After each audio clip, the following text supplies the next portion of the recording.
Embattled Minnesota State Representative John Thompson says he has learned from his past mistakes and is ready to work for the people he represents. On July 4th, he was pulled over for not having a front license plate.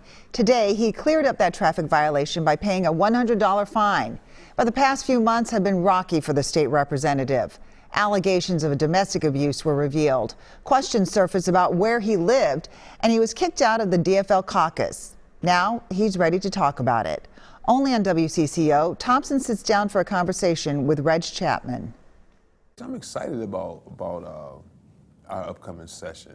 I'm able to work with everybody now, and that's how it's supposed to be. Minnesota State Representative John Thompson is focused on what he hopes to accomplish as an independent lawmaker. And hopefully a lot of times we can come up with ideas that will benefit my community, because my community needs a lot of resources.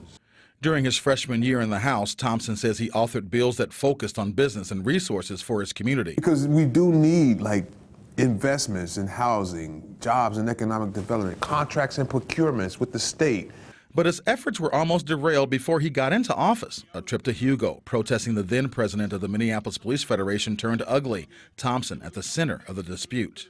There's a couple of regrets from Hugo. Thompson says he was not supposed to speak that day or be a part of the protest, but actions by some forced him to react. I draw a line in the sand.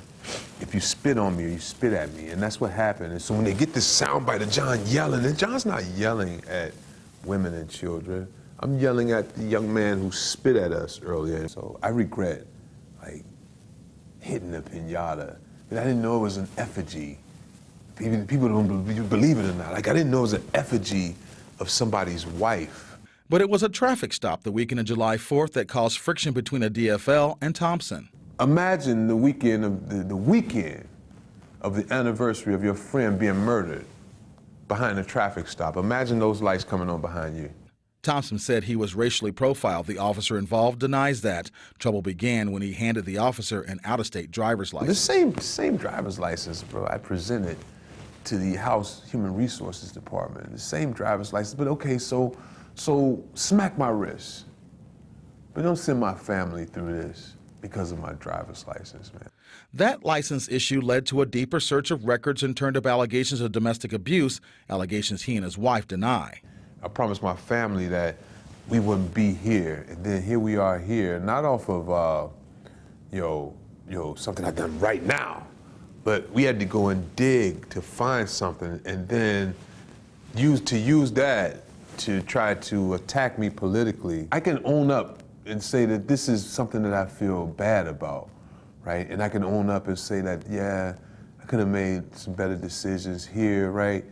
But then, everybody has to do that. His work now more focused on the issues his constituents face. And I'm going to no longer attack people, and I'm going to attack the problem. And that's what I'll do going forward. Chapman, WCCO 4 News. Thompson says his children went to Johnson High School. He took Reg to his home in the Payne-Phalion area of St. Paul to prove that he's lived on the east side for years. He added he will continue to speak boldly about things happening in his community, no matter what others think or say. And you can hear more of Reg's conversation with Representative John Thompson tonight on our digital streaming network. Watch for the expanded interview starting at 8 on CBSN Minnesota.